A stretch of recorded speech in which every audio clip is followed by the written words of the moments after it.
Hello everyone, আপনারা সবাই কেমন আছেন? আশা করি ভালোই আছেন। আমি আজকে আপনাদের জন্য বেগুন দিয়ে গুছি মাছের হাত মাখানো একটা ঝোল করব নতুন পদ্ধতিতে। দেখবেন যে এভাবে খাইলে এত মজা, মানে সত্যি বলছি, একবার করে খাবেন, খেয়ে তারপর আপনারা আমাকে কমেন্ট করবেন যে আসলে মজা কি না। তো যাই হোক এভরিওয়ান, তো আমরা কথা বেশি না বাড়িয়ে আমরা রেসিপিতে চলে যাই। তো আমি সর্বপ্রথমে বেগুনটা নিব। হ্যালো এভরিওয়ান, আসসালামু আলাইকুম। সবাই কেমন আছেন? আশা করি ভালো আছেন। রূপাইস ডেলি ব্লগ থেকে আমি রূপা বলছি। তো আমি আজকে বেগুন হাত মাখা ঝোল করব। তার জন্য আমি এখানে বেগুনটা নিয়ে নিলাম কড়াইতে, পেঁয়াজ নিয়েছি, কাঁচামরিচও নিলাম, একটু রসুন বাটা নিব। একটু রসুন বাটা নিয়ে পরে আমি এই যে এখানে ধনিয়া পাউডার, জিরা পাউডার, লবণ, হলুদ নিলাম। এটাও আমি এখানে দিয়ে দেব। দেওয়ার পরে অনেক সুন্দর করে এটাকে আমি এখন মাখাবো। এটা মাখানোর পরে দেখবেন কালারটা কেমন হয়। তো আমি এখন মাখানোর আগেই এই যে আমার যে তেলটা, আমি এখানে 1 কাপ তেল দিয়ে দেব এখানে। তো আমি এখন এটা সুন্দর করে মাখাবো যাতে সব জায়গায় মশলাটা যায়।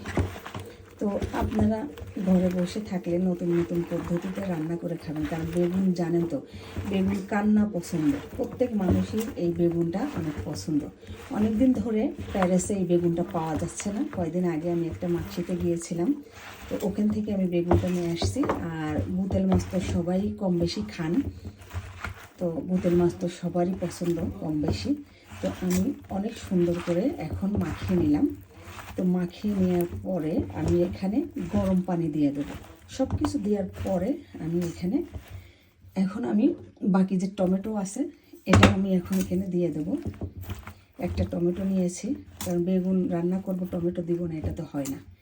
পরে আমি এই যে বুটেল মাছ আগে থাকতেই ভেজে নিয়েছি, তো ওটা আমি এখন এখানে দিয়ে দেবো। এই মাছগুলো যতই আপনারা জ্বালান না কেন এর কিছুই হবে না, খুবই শক্ত একটা মাছ। তো আমি এখন এখানে পানি ঢেলে দিব। গরম পানিটা আগে দিয়েছিলাম, তো আমি এখন এই যে গরম পানিটা এখানে দিয়ে দিব।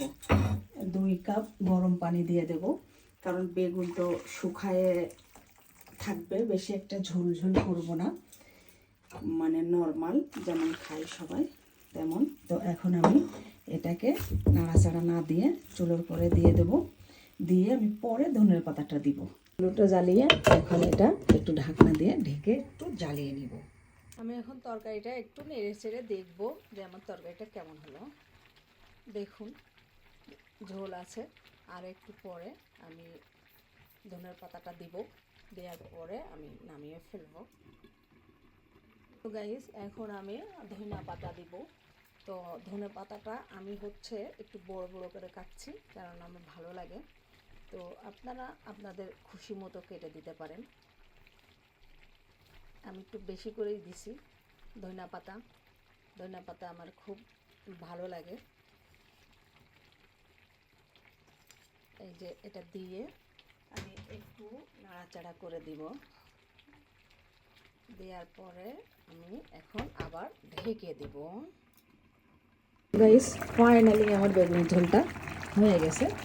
আমি এটা একটা পাত্রে ঢেলে নিয়ে আপনাদের দেখাচ্ছি যে আমার বেগুনের ঝোলটা কেমন হয়েছে। গাইস দেখুন যে ফাইনালি আমার বেগুনের ঝোলটা হয়ে গেছে, যে কি সুন্দর দেখাচ্ছে। তো যাই হোক গাইস, আমার ভিডিওটা যদি ভালো লাগে তো লাইক কমেন্ট করে আমার পাশে থাকবেন, আমিও আপনাদের পাশে থাকবো। তো আজকের মতো আমি বিদায় নিব। তো বিদায় নেওয়ার আগে একটা কথা, যে আপনারা বাড়ি একবার ট্রাই করে দেখবেন অবশ্যই। এই রান্নাটা আপনাদের অনেক মজা লাগবে, খাইয়ে আমাকে বলবেন। তা বাই বাই।